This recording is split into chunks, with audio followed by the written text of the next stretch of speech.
Hello and good morning dear students. मैं Vivek Rai vision classes Gorakhpur के इस यूट्यूब चैनल पे आप सभी छात्रों का एक बार फिर हार्दिक स्वागत करता हूं। प्यारे छात्रों, आज हम लोग अपने हिंदी का समास का एग्जाम्पल देखेंगे। समास जो हमने ट्रिक से पूरा कंप्लीट किया था, 4 लाइन की ट्रिक से हमने समास पूरा कंप्लीट कर दिया था प्यारे छात्रों। अब उसी ट्रिक से जो आपके परीक्षा में महत्वपूर्ण क्वेश्चन पूछे गए हैं, उन सभी क्वेश्चनों को हम कवर करेंगे 1 बाय 1। प्यारे छात्रों, आपसे सिर्फ एक ही अनुरोध रहता है हमारा कि आप पूरे वीडियो को लास्ट तक देखें। जहां न समझ में आए उसे कमेंट सेक्शन में लिखें, जिससे हम आप सभी के सवालों का जवाब आसानी से दे सकें। ठीक है प्यारे छात्रों, तो शुरू करते हैं विजन क्लासेस गोरखपुर का ये नया वीडियो। और उम्मीद है कि आप सभी छात्र इस वीडियो को भी उतना ही प्यार देंगे जितना ही हमारे अन्य सभी वीडियो को दिया है। तो शुरू करते हैं समास टेस्ट सीरीज। आप सभी का वेलकम है एक बार फिर से। देखिए प्यारे छात्रों, क्वेश्चन नंबर 1, देशांतर शब्द में कौन सा समास है? तो बताइए प्यारे छात्रों, देशांतर शब्द में समास कौन सा है? देखिए, आपको तो पता है कि हमने जो 4 लाइन की सीरीज लिखवाई थी, द्वंद्व में और छिपे दिगु में पहले गणना पद आवत है, बीच में कारक चिन्ह छिपे तत्पुरुष समास कहावत है। देखिए, देशांतर का अगर संधि विच्छेद किया जाए तो देखिए, देश धन अंतर देशांतर होगा, यानी कि देश को बांटने वाली जो सीमा रेखा होती है वही देशांतर होती है कि नहीं होती है प्यारे छात्रों? होती है ना। तो देश का अंतर देशांतर, इसमें कि दोनों पदों के बीच में पहले और दूसरे, देखिए प्यारे छात्रों, दोनों पदों के बीच में का शब्द आ रहा है और का शब्द क्या है? कारक चिन्ह है। तो बीच में कारक चिन्ह छिपे तत्पुरुष समास कहावत है। तो इन 2 पदों के बीच कारक चिन्हों का लोप हो रहा है। तो बताइए प्यारे छात्रों, समास कौन सा होगा? ये तत्पुरुष समास कहावत है। ऑप्शन नंबर भी बिल्कुल सही होगा कि नहीं सही होगा प्यारे छात्रों? बिल्कुल सही। आप सभी को इन सभी क्वेश्चंस को करने से पहले एक बार उस वीडियो को देखना होगा, जो वीडियो हमने 4 लाइन में कवर किया है समास का। और उसके बाद से कोई ऐसा शब्द समास का नहीं है जिसका विग्रह करके आप जवाब न दे पाए प्यारे छात्रों। देखिए, शुरू करते हैं। अगला है, दशानन में कौन सा समास है? देखिए प्यारे छात्रों, इसका विग्रह करते हैं हम लोग हैं। दशानन का 10 प्लस आनन, आनन, ठीक है। 10 मतलब होता है 10, है ना। आनन मतलब मुख, यानी 10 मुख वाला जो होगा वही दशानन होगा। लेकिन दशानन का नाम हमारे कानों में सुनाई देने से ही हमें एक नई छवि का आभास होता है। रावण होता है कि नहीं होता है प्यारे छात्रों? होता है ना। तो देखिए, 10 मुख वाला, यानी जो दशानन है वो उसका शाब्दिक अर्थ क्या है? 10 मुख वाला। और एक विशेष अर्थ भी है रावण। तो ये शब्द अपना शाब्दिक अर्थ देने के साथ साथ एक विशेष अर्थ भी दे रहा है प्यारे छात्रों। तो बताइए समास कौन सा होगा? इसमें प्रधानता किसकी है? अन्य पद की प्रधानता है ना प्यारे छात्रों। तो बताइए, आपको सभी को पता है कि इसका आंसर क्या होगा। देखिए प्यारे छात्रों, इसका आंसर होगा बहुब्रीहि समास। बहुब्रीहि अन्य कहावत है, यानी बहुब्रीहि में अन्य पद की प्रधानता होती है ना प्यारे छात्रों। तो समास कौन सा होगा? बहुब्रीहि होगा। कुछ छात्रों को 10 आने की वजह से द्विगु समास दिख रहा होगा। तो प्यारे छात्रों, द्विगु समास होता लेकिन तब जब इसमें अन्य पद की प्रधानता नहीं होती तब। लेकिन इसमें अन्य पद की भी प्रधानता है, इसलिए प्यारे छात्रों दशानन में बहुब्रीहि समास ही होगा। ठीक है, चलिए आगे बढ़ते। देखिए, चौराहा शब्द में कौन सा समास है? प्यारे छात्रों, बहुत ही बढ़िया क्वेश्चन। चौराहा में कौन सा समास है? देखिए, चौराहा को अगर कहें हम तो चार राहों का जो मिलन बिंदु होता है ना, 4 राहों का मिलन, 4 रास्ते जहाँ मिलते हैं वही चौराहा होता है। ठीक है, तो ये शब्द अपना शाब्दिक अर्थ दे रहा है और शुरुआत चूँकि गिनती से हो रहा है। तो बताइए कौन सा होगा? द्वंद्व में और छिपे दिगु में पहले गणना पद आवत है। तो दिगु में पहले गणना पद आवत है, लेकिन अन्य पद की प्रधानता नहीं होती है। तो इसमें देखिए, पहले गणना पद आ रहा है, अन्य पद की प्रधानता नहीं है। तो बताइए समास कौन सा होगा प्यारे छात्रों? ये समास द्विगु होगा कि नहीं होगा प्यारे छात्रों? बताइए। द्विगु होगा ना, क्योंकि द्विगु में पहले गणना पद आवत है और अन्य पद की प्रधानता नहीं है। अन्य पद की प्रधानता मिलेगी तो समास कोई रहेगा, वो बहुब्रीहि में चला जाएगा। लेकिन अन्य पद की प्रधानता न होने के कारण समास जो अपना मूल अर्थ दे रहा है उसी अर्थ के आधार पर हम समास को चुनते हैं। समास कौन सा होगा? द्विगु समास, क्योंकि गणना पद आ रहा है शुरू में। आगे बढ़िए प्यारे छात्रों, देखते हैं। देखिए तिरंगा में कौन सा समास है? प्यारे छात्रों तिरंगा में कौन सा समास होगा बताइए। तिरंगा है 3 रंगों वाला तिरंगा, ठीक है। अब इस तिरंगा में 3 रंगों वाला तिरंगा, ये तो बात क्लियर हो गई। लेकिन क्या इसमें अन्य पद की प्रधानता है? नहीं है। अब शब्द देखिए, शब्द की शुरुआत किससे हो रही है? गिनती या गणना से हो रही है कि नहीं हो रही प्यारे छात्रों? हो रही है। तो बताइए समास कौन सा होगा? द्विगु में पहले गणना पद आवत है, तो द्विगु में पहले गणना पद आ रहा है, अन्य पद की प्रधानता नहीं है। समास द्विगु समास। बहुत बढ़िया कर रहे हैं आप लोग, बहुत बढ़िया प्यारे छात्रों। आगे बढ़िए, अगले क्वेश्चन की तरफ देखिए। देव जो महान है, यह किस समास का उदाहरण है? बताइए, देव जो महान है ये किस समास का उदाहरण है? बताइए प्यारे छात्रों। देव जो महान है, महादेव? लेकिन नहीं, देव जो महान है उसे महादेव नहीं कहेंगे आप। अगर महादेव कह देंगे तो अन्य पद की प्रधानता हो जाएगी, ठीक है, तो वहाँ बहुब्रीहि समास हो जाएगा। लेकिन देव जो महान है, ठीक है, उसमें देव की जो पहला पद है देव, उसकी विशेषता बताई जा रही है ना। पहला पद दूसरे पद की विशेषता बता रहा है, ठीक है। तो जब पहला पद दूसरे पद की विशेषता बताएगा, समास कौन सा होगा प्यारे छात्रों? तो वहाँ पे समास जो होगा वो होगा कर्मधारय समास, ठीक है। चलिए आगे बढ़ते हैं प्यारे छात्रों, शुरू करते हैं अपना अगला कॉन्सेप्ट। घुड़दौड़ का समास विग्रह बताइए। बताइए घुड़दौड़ का समास विग्रह क्या होगा? ये आपके पास 4 ऑप्शन हैं। घुड़दौड़ का बताइए प्यारे छात्रों समास विग्रह क्या होगा? घोड़े जैसी तेज दौड़? नहीं, क्योंकि तेज का तो कहीं जिक्र ही नहीं है, तो पहला ऑप्शन बिल्कुल रहते। घोड़े की दौड़, दौड़ने वाला घोड़ा, घोड़ा और दौड़। बताइए समास विग्रह क्या होगा? घुड़दौड़।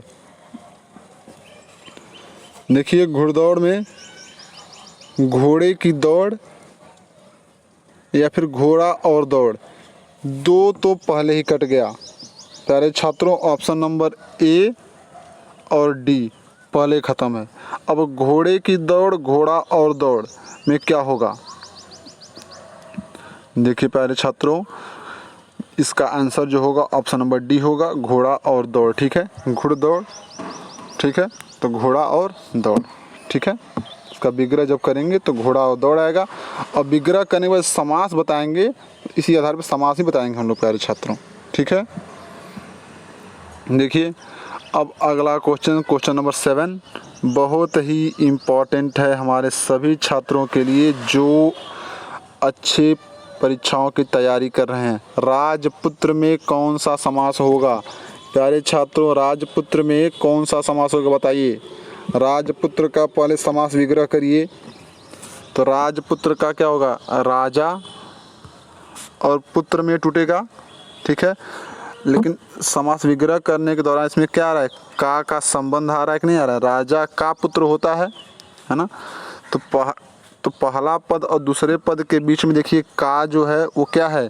कारक चिन्ह है। तो बताइए समास कौन सा होगा? बीच में कारक चिन्ह छिपे तत्पुरुष समास कहावत है, तो समास तत्पुरुष होगा कि नहीं होगा? प्यारे छात्रों तत्पुरुष समास बिल्कुल होगा ये। लेकिन अगर तत्पुरुष समास न दिया होता, कर्म तत्पुरुष समास, करर तत्पुरुष समास, संबंध तत्पुरुष समास और इस तरह से दिया होता, तो यहाँ पे क्या है? पहला पद दूसरे पद के बीच में क्या संबंध स्थापित कर रहा है, जो का शब्द है।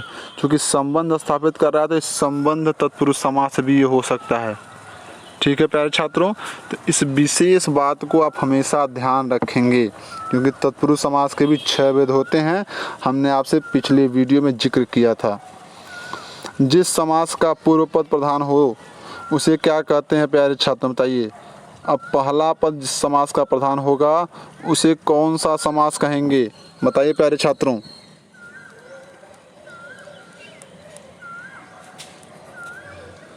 देखिए, पहला पद अव्यय से अव्ययी बहुव्रीहि अन्य कहावत है। ठीक है, तो पहला पद अव्यय से अव्यय हमने कहा था, जिस समास का जौन सा पद प्रधान होगा उसकी विशेषता बताई जाएगी। तो पहला पद अव्ययी भाव समास के पहले पद की प्रधानता होती है। ठीक है, पहले पद को ही देख के हम पता करते हैं कि समास वो अव्ययी भाव है कि नहीं है। ठीक है, कर्मधारय में पहला पद दूसरे पद की विशेषता बताता है, इसमें दूसरा पद प्रधान होता है। द्वंद्व में क्या होता है? द्वंद्व में और छिपे, यानी कि पहला पद और दूसरा पद दोनों प्रधान होता है।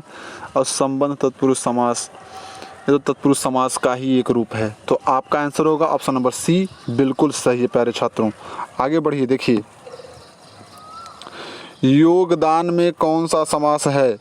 डियर स्टूडेंट, आप बताएंगे योगदान में कौन सा समास है? पहले इसका समास विग्रह कर लेते हैं हम लोग, चीज़ें हमें और बेहतर समझ में आ जाएंगी। समास विग्रह करेंगे, योग धन दान हो जाएगा, यानी योग का दान करना ही योगदान होता है। ठीक है, तो योग का दान करना। ठीक है, का क्या है? कारक चिन्ह है। और कारक चिन्ह किसमें आता है प्यारे छात्रों? आपको पता है, बीच में कारक चिन्ह छिपे, तत्पुरुष समास कहावत है। ऑप्शन नंबर सी बिल्कुल करेक्ट, बहुत बढ़िया, वेल डन। आगे बढ़ते हैं। तत्पुरुष समास के कितने भेद होते हैं? प्यारे छात्रों, हमने कहा था जो कारक चिन्ह है उन कारक चिन्हों को शुरू करिए। कर्ता ने, पहला वाला छोड़ दीजिए। कर्म को करण से के द्वारा संप्रदान के लिए आपादान से अलग संबंध का के की संबोधन हेरे अरे। ठीक है, तो ये 6 होते हैं। तो आप इसको बहुत ही आसानी से मार देंगे। कारक 7 होते हैं, तत्पुरुष समास के 6 भेद होते हैं, क्योंकि कर्ता तत्पुरुष समास नहीं होता है। ठीक है डियर स्टूडेंट, एकदम बहुत बढ़िया चल रहा है। समास कितने भेद होते हैं? अब देखिए समास के कुल कितने भेद होते हैं। द्वंद्व में और छिपे, दिगु में पहले गणना पद आवत है, तो द्वंद्व दिगु हो गया, तत्पुरुष हो गया, कर्मधारय हो गया, अव्ययी भाव हो गया और बहुब्रीहि हो गया। कुल कितने हो गए प्यारे छात्रों? इनका हो गया जो हो कुल 6 भेद होते हैं समास के। ठीक है डियर स्टूडेंट, आगे बढ़िए। अगोचर में कौन सा समास है? देखिए प्यारे छात्रों, ये बहुत अच्छा क्वेश्चन है। अगोचर में कौन सा समास है? आपको 10 सेकंड का समय दिया जा रहा है, आप इसे बताएंगे। आपका टाइम स्टार्ट होता है अब।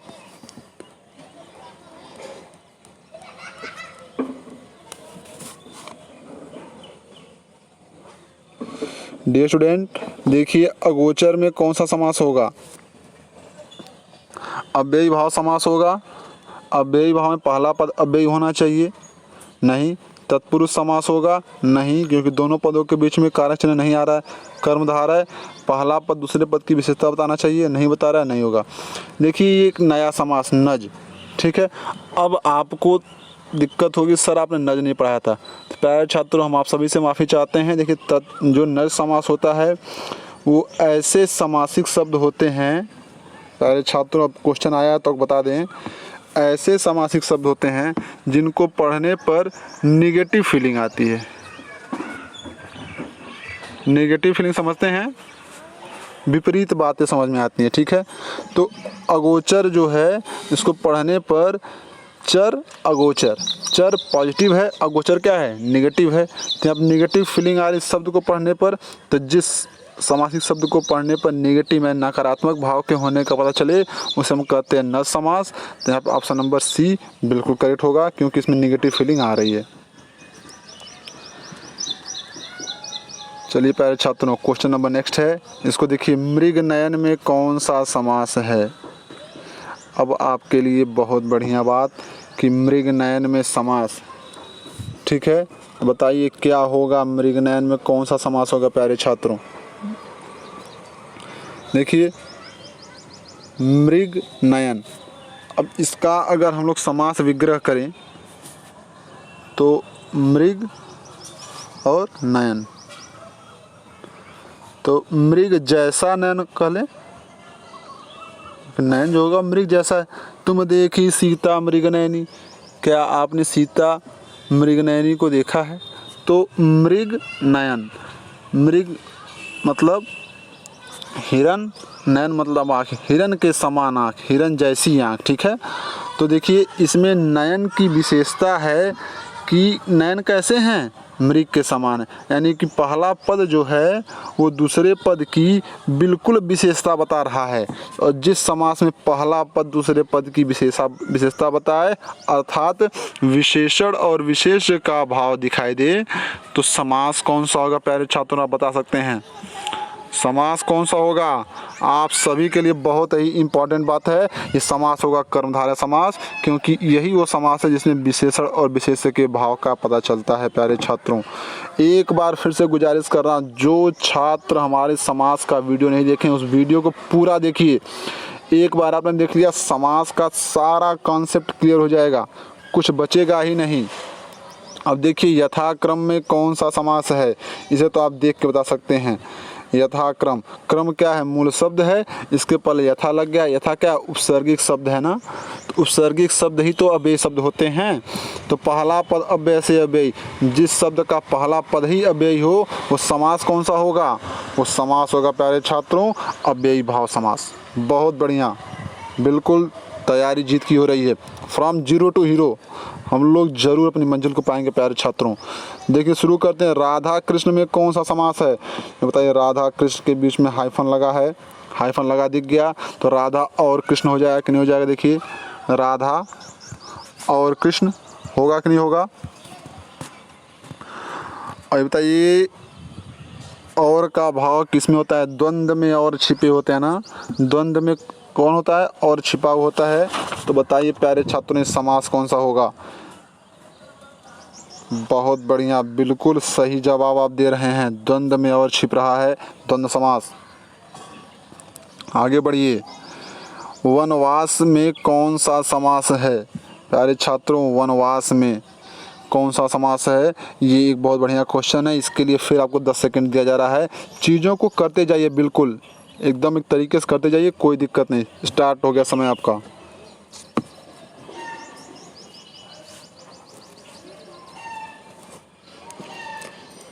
देखिए प्यारे छात्रों, वनवास मतलब इसका अगर समास विग्रह करें हम लोग तो वनवास, वन के लिए वास, यानी वन के लिए गमन ना, वनवास, तो वन और वास, वास मतलब वन मतलब क्या होता है? जंगल, वास मतलब की तरफ। राम को वनवास हुआ था, राम को जो वनवास हुआ था वो उनको 14 वर्ष के लिए वन के लिए जाना पड़ा था ना, तो वनवास, वन में वास कहिए या फिर वन के लिए वास कहिए, जो भी कहिए, ठीक है। समास यहाँ दो पदों के बीच में कारक चिन्हों का लोप हो रहा है, तो आपके लिए बिल्कुल सही आंसर ऑप्शन नंबर डी। बहुत बढ़िया, एकदम बहुत बढ़िया तैयारी चल रही है। देखिए पंचवटी में कौन सा समास है? ये बहुत ही इम्पोर्टेंट क्वेश्चन है, कई परीक्षाओं में इसको पूछ ही लिया गया है। तो बताइए पंचवटी में कौन सा समास होगा? पंच मतलब 5, वटी मतलब वृक्ष, ठीक है। तो 5 वृक्षों का समूह या 5 वटों का समूह जो होता है वट पंचवटी होता है ना, तो आप यहाँ द्विगु समास कर सकते हैं प्यारे छात्रों। लेकिन अगर आपने इसे रावण के लंका की पंचवटी से, उस अगर बागान से आपने संदर्भ निकाला तो यहाँ पे बहुव्रीहि भी हो सकता है। लेकिन प्यारे छात्रों इसमें बहुव्रीहि का कहीं कोई ऑप्शन नहीं है, इसलिए आपके पास एक ही ऑप्शन बचता है, वो है द्विगु समास, क्योंकि द्विगु में ही पहले गणना पद आता है। अन्य पद की प्रधानता तो है लेकिन वो ऑप्शन में ही नहीं है, तो क्या करेंगे आप? द्विगु ही मारेंगे। बिल्कुल सही बोल रहे हैं आप। देखिए अनायास में कौन सा समास है प्यारे छात्रों? अब अनायास में कौन सा समास होगा आप बताइए। अभी हमने आपको बताया है कि जब किसी शब्द को पढ़ते समय नेगेटिव फीलिंग आए, समास कौन सा होता है? नज समास होता है, ठीक है। तो यहाँ पे नेगेटिव फीलिंग आ रही है अनायास में, यानी बिना मतलब का है ना, तो समास नज समास होगा प्यारे छात्रों। चलिए आगे बढ़ते हैं। देखिए ये 50 क्वेश्चन की सीरीज आपके लिए बहुत ही इंपॉर्टेंट है। जो छात्र इसकी तैयारी कर रहे हैं, यूपीपी, यूपीएसआई उत्तर प्रदेश से संबंधित छोटे से लेकर बड़ी परीक्षाओं तक सबके लिए ये समास पढ़ना बहुत ही अनिवार्य है। और बता दें इस समास को अगर पढ़ लिया आपने 2 से 3 नंबर प्रत्येक प्रतियोगी परीक्षा में आपके लिए रामबाण साबित होगा प्यारे छात्रों। ठीक है, देखिए चक्रपाणी का क्या होगा। अब चक्रपाणी, चक्र का चक्र ही होगा, पाड़ी मतलब धारण करने वाला, यानी चक्र को धारण करने वाला। शब्द का शाब्दिक अर्थ क्या होगा प्यारे छात्रों? चक्र को धारण करने वाला, है ना। अब चक्र को धारण करने वाला कौन होता है? विष्णु जी होते हैं। विष्णु जी चक्र धारण करते हैं कि नहीं करते हैं बताइए? करते हैं ना। तो इस शब्द का शाब्दिक अर्थ मिलने के साथ विशेष अर्थ मिल रहा है, यानी अन्य पद की प्रधानता मिल रही है। समास कौन सा होगा प्यारे छात्रों?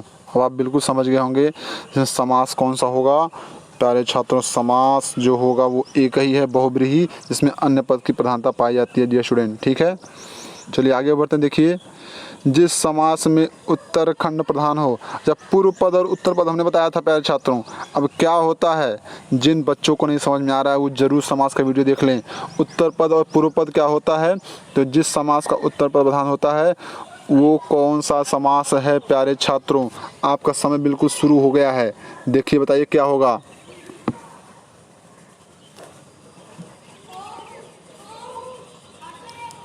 तो प्यारे छात्रों इसका आंसर होगा तत्पुरुष समास, ऑप्शन नंबर बी।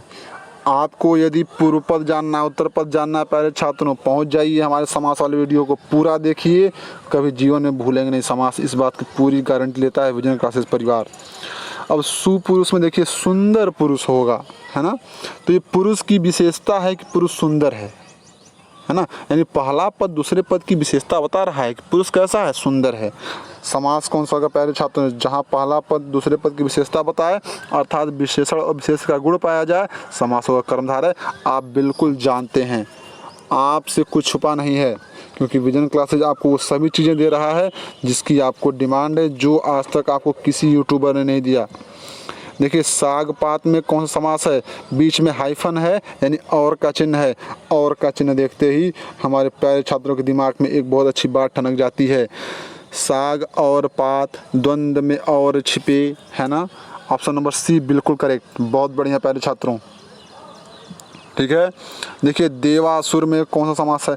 ये एग्जाम्पल मैं कराया हूँ। देखिए देवासुर में देव और असुर, जिसको तोड़ेंगे देव असुर में टूटेगा, और इसको अगर कोरिलेट करेंगे तो देव और असुर में कोरिलेट होगा। तो द्वंद्व में और छिपे, फिर वही बात, और की गणना हो रही है, समास होना चाहिए द्वंद्व समास। बिल्कुल सही प्यारे छात्रों, बिल्कुल सही कर रहे हैं आप। ठीक है, चलिए आगे बढ़ते हैं। देखिए, देश प्रेम में कौन सा समास होगा प्यारे छात्रों? देश प्रेम यानी देश के लिए प्रेम होता है, देश का प्रेम नहीं होता। तो देश के लिए प्रेम है, समास कौन सा होगा? दोनों पदों के बीच में कारक चिन्हों का लोप हो रहा है, यानी कि बीच में कारक चिन्ह छिपे, समास कौन सा कहलाता है? तत्पुरुष समास कहलाता है। ऑप्शन नंबर ए बिल्कुल करेक्ट। बहुत बढ़िया तरीके से आप पढ़ रहे हैं प्यारे छात्रों। ठीक है, चलिए देखिए, कन्यादान में कौन सा समास होगा? अच्छा बताइए, कन्यादान में कन्या और दान के बीच में क्या हो सकता है? कन्या का दान किया जाता है प्यारे छात्रों, तो का क्या है? का है क्या ये बताइए? का कारक चिन्ह है कि नहीं है बताइए प्यारे छात्रों? और कारक चिन्ह किस में आता है? दो पदों के बीच कब आता है? जिस समास में आता है दो पदों के बीच कारक चिन्ह, ये वही समास है। आपने ठीक समझा, ये है तत्पुरुष समास। बहुत बढ़िया, हमारे स्टूडेंट एकदम ब्रिलियंट हैं, 0 to हीरो बना के छोड़ दूंगा मैं। सिर्फ आप विजन क्लासेस का साथ दीजिए, यहाँ के वीडियो कितना शेयर करिए, इसको वायरल करिए कि सभी लोग देखें। आपको एक अच्छी नौकरी दिलाने का संकल्प लेके विजन क्लासेस आपके साथ चल रहा है। ठीक है डियर स्टूडेंट, चलिए आगे बढ़ते हैं। देखिए, चवन्नी में कौन सा समास है प्यारे छात्रों? ये देखिए, बहुत बढ़िया क्वेश्चन आ गया। चवन्नी में कौन सा समास है?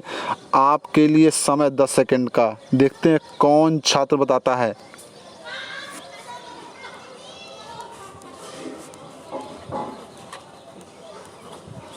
देखिए प्यारे छात्रों, चवन्नी में 4 अन्नी होता है ना, इसका जो शब्द का शाब्दिक अर्थ है, कोई विशेष अर्थ नहीं, शुरुआत 4 से हो रही है। दिगु में पहले गणना पद आवत है, गिनती किस में आती है? दिगु समास में आती है। बिल्कुल सही आप कर रहे हैं, ठीक है। आगे बढ़ते हैं। वज्रायुध में कौन सा समास है? अब बताइए प्यारे छात्रों, वज्रायुध में कौन सा समास है? वज्र से युद्ध, ठीक है, वज्र के द्वारा युद्ध। ये तो वज्रायुध एक ही व्यक्ति करता है, वो कौन है? देवों के राजा इंद्र की बात कर रहा हूँ। तो वज्रायुध इंद्र का भी क्या है? एक पर्यायवाची है, यानी कि इसमें अन्य पद की प्रधानता हो रही है। ऑप्शन नंबर डी बिल्कुल करेक्ट, कहीं कोई रुकावट नहीं, बिल्कुल सही चल रहा है मामला, ठीक है। आगे बढ़िए। जिस समास के दोनों खंड प्रधान हो, बताइए क्या कहलाएगा? किस समास के दोनों खंड प्रधान होते हैं? द्वंद्व में और छिपे, ठीक है। द्वंद्व समास पहला ऐसा समास होता है जिसके दोनों पद, पूर्व पद और उत्तर पद दोनों प्रधान होते हैं। तो ऑप्शन नंबर सी आपके लिए बहुत बढ़िया जवाब, बहुत बढ़िया, शाबाश। घनश्याम में कौन सा समास होगा? अब बताइए घनश्याम में कौन सा समास होगा प्यारे छात्रों? आपका जवाब हमें पता है, आ गया है। घनश्याम में बहुब्रीहि समास होगा कि नहीं होगा प्यारे छात्रों? घनश्याम हम लोग कृष्ण भगवान को कहते हैं, अन्य पद की प्रधानता है बहुब्रीहि समास, ठीक है। चलिए आगे बढ़ते, देखिए। जिस समास के दोनों खंड अप्रधान हो, यानी कि दोनों पद प्रधान न हो, अन्य पद की प्रधानता हो, समास कौन सा होगा? किस समास में अन्य पद की प्रधानता होती है?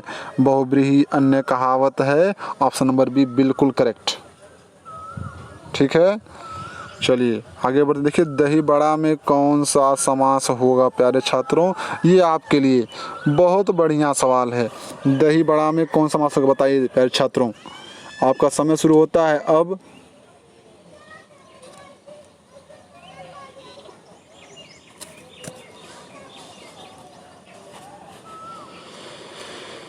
देखिए प्यारे छात्रों, दही बड़ा, ठीक है, इसमें कौन सा समास होगा?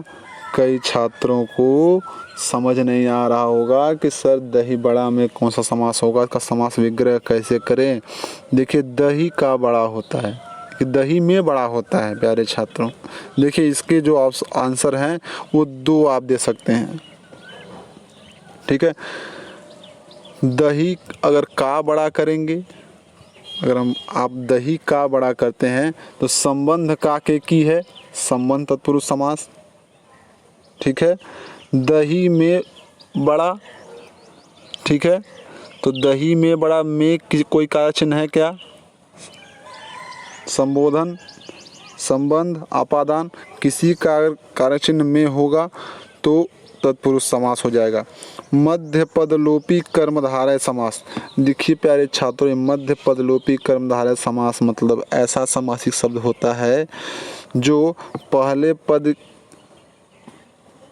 जो है वो दूसरे पद की विशेषता बताने के साथ साथ उसके गुणों को भी बताता है, ठीक है।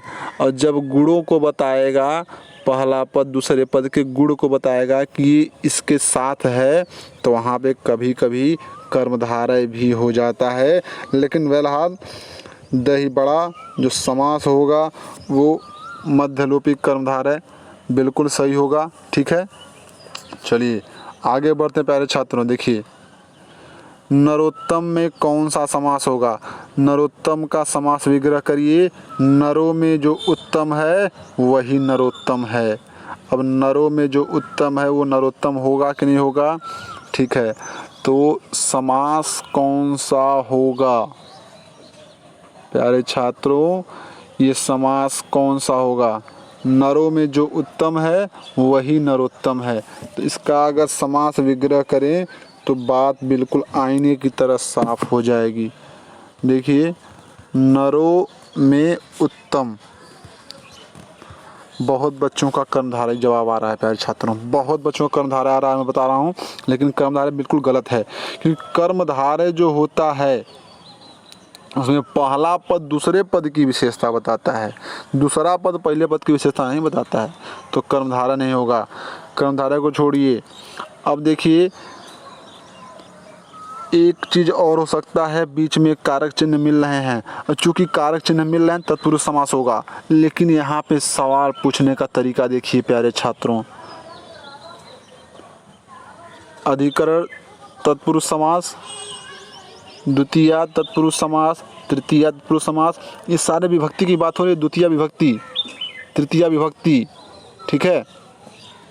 इसका आंसर क्या होगा?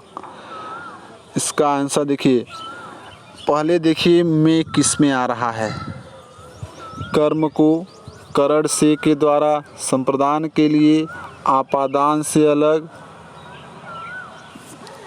संबंध का के की रारे री नाने नी, अधिकरण में पेपर हा, अधिकरण में देखिए में आ रहा है और नरों में उत्तम अधिकरण का ही कार्य है।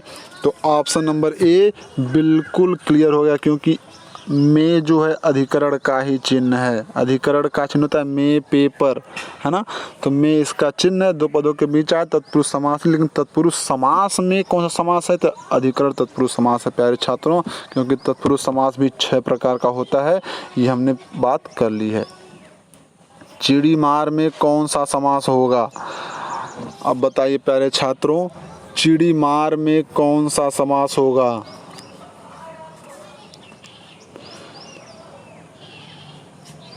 बताइए प्यारे छात्रों क्या होगा इसका? ऑप्शन कौन सा होगा? बता दें आपको, चिड़ी मार में जो आंसर होगा वो होगा आपका option number C, option number C ही होगा, चिड़िया को मारने वाला, ठीक है। चिड़ी मार होता है जो चिड़िया को मारता है, को क्या है? बीच में कारक चिन्ह आ रहे हैं, तत्पुरुष समास, ठीक है। चलिए, कर्म को, कर्म द्वितीय विभक्ति है, देखिए कर्ता ने कर्म को है, तो कर्म क्या है? द्वितीय विभक्ति है, तो इसलिए द्वितीय तत्पुरुष समास है। या कर्म तत्पुरुष समास करता है तो वो भी सही होता है प्यारे छात्रों। आप बिल्कुल ध्यान दीजिए, क्योंकि पढ़ाई जो हो रही है सिर्फ पढ़ने के लिए नहीं, अपने लक्ष्य प्राप्ति के लिए हम लोग पढ़ रहे हैं, और इसे हम पाके रहेंगे, ये संकल्प है हमारा। त्रिलोचन में कौन सा समास है? अब बताइए त्रिलोचन में कौन सा समास होगा प्यारे छात्रों? हमारे प्यारे छात्रों के दिमाग में एक बात तो क्लियर हो गई कि यहाँ पे अव्ययी भाव नहीं होगा, तत्पुरुष नहीं होगा। अब दिक्कत ये है बहुब्रीहि और द्वंद्व में, तो द्वंद्व में और छिपे होता है प्यारे छात्रों, ठीक है। तो द्वंद्व होगा कि नहीं होगा बताइए? समय 10 सेकंड का आपको जरूर मिलेगा इस क्वेश्चन में, बताइए क्या होगा?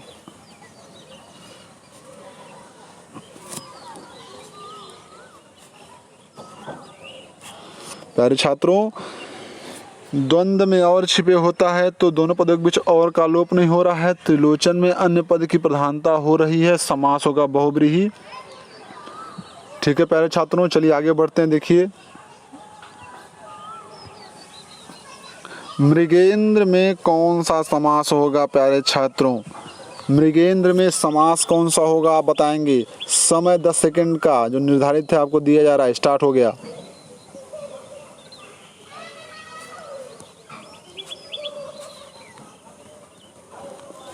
देखिए प्यारे छात्रों, मृगेंद्र जो होगा ऑप्शन नंबर डी, ये पर्यायवाची है।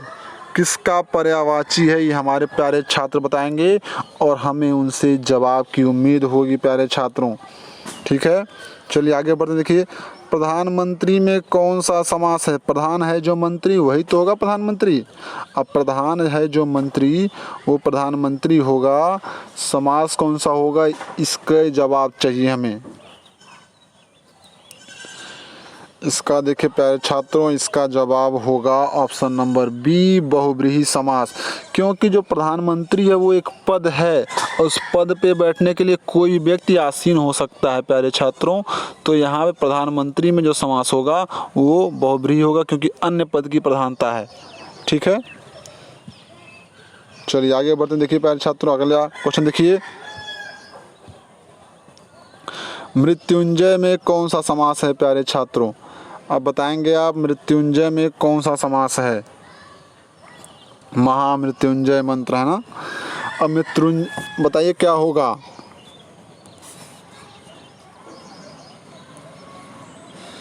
देखिए प्यारे छात्रों, मृत्युंजय जो है वो पढ़ने से हमें अन्य पद की प्रधानता का पता चल रहा है, तो समास भी हमारे लिए ये बहुब्रीहि समास हो जाएगा प्यारे छात्रों। ठीक है, चलिए आगे बढ़ते हैं।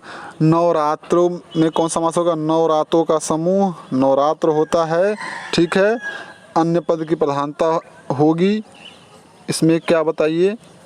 देखिए प्यारे छात्रों, नवरात्र में नवरात्रों का समूह है, द्वंद्व में और छुपे दिगु में पहले गणना पद आवत है, शुरुआत गिनती से हो रही है, दिगु समास होगा, बिल्कुल सही।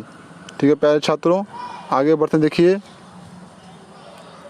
सप्त सिंधु में कौन सा समास है? प्यारे छात्रों आपके लिए 10 सेकंड का निर्धारित समय, आप बताइए क्या होगा इसमें।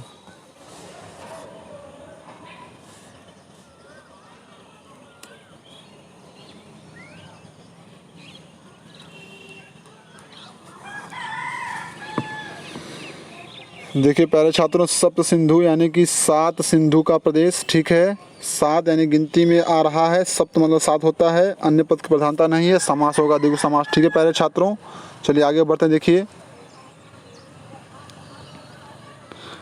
पंचमढ़ी में कौन सा समास होगा? अब पंचमढ़ी में बताइए कौन सा समास होगा प्यारे छात्रों। आप सभी के लिए विजन क्लासेज ये नया वीडियो लेके आ रहा है जो बहुत ही इंपॉर्टेंट है। शुरुआत 10 सेकंड के समय से, बताइए कौन सा होगा समास।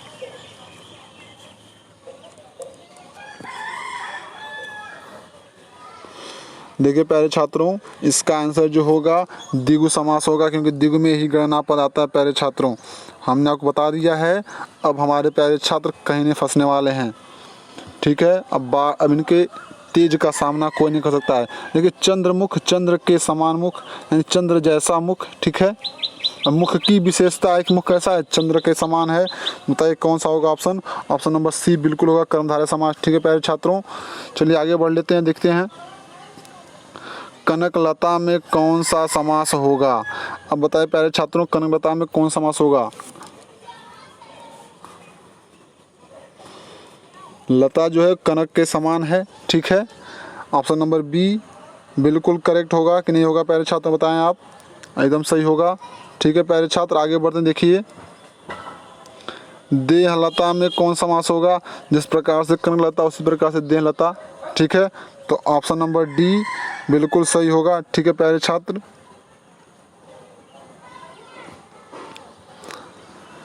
परमानंद में कौन समास होगा? परम आनंद। ठीक है, आनंद कैसा है? परम आनंद है। ठीक है, तो बताइए इसका आंसर क्या होगा? परम आनंद, आनंद की विशेषता बता रहा है। ठीक है, परम समास कर्मधारय, बिल्कुल सही जा रहा है। हमारे छात्र इस बार 0 to हीरो बन के रहेंगे। अनुरूप में कौन समास होगा बताइए। अनुरूप, पहले छात्र बताएंगे अनुरूप में कौन समास होगा। बता दें आपको कि अनुरूप में जो समास होगा वो होगा अव्ययी भाव समास। क्यों अव्ययी भाव समास होगा? रूप मूल पद है और मूल पद के पहले अनु लगा उपसर्ग, उपसर्ग के शब्द अव्ययी शब्द होते हैं कि नहीं होते प्यारे छात्रों? होते हैं। ऑप्शन नंबर ए बहुत ही सही जवाब। प्यारे छात्र इस बार कोई तोड़ नहीं है समास का। देखिए प्रतिकूल, कूल कैसा शब्द है? मूल शब्द है, इसके पहले प्रति लगा है। प्रति क्या है? उपसर्गिक शब्द है। उपसर्गिक शब्द कैसे शब्द होते हैं? अव्यय शब्द होते हैं। ऑप्शन नंबर डी बिल्कुल सही। करुणापूर्ण में कौन सा समास होगा प्यारे छात्रों? करुणापूर्ण की बात कर रहा हूं, बताइए प्यारे छात्र करुणापूर्ण में कौन सा समास होगा? ये एक समास आपसे मैं जानना चाहूँगा। समास विग्रह करके उसका जवाब देंगे आप। जिन बच्चों को नहीं आएगा उसे हम बताएंगे कि तत्पुरुष कैसे हम कह रहे हैं। ठीक है, करुणा से पूर्ण यानी करुणा से भरा हुआ। से क्या है बता देते हैं। से जो है दोनों पदों के बीच में कारक चिन्ह है, तो करुणा से भरा हुआ। ठीक है, इसलिए तत्पुरुष समास हो गया प्यारे छात्रों। ठीक है, देखिए यज्ञशाला में कौन सा समास होगा प्यारे छात्र? अब देखिए यज्ञशाला की अगर बात करें हम लोग,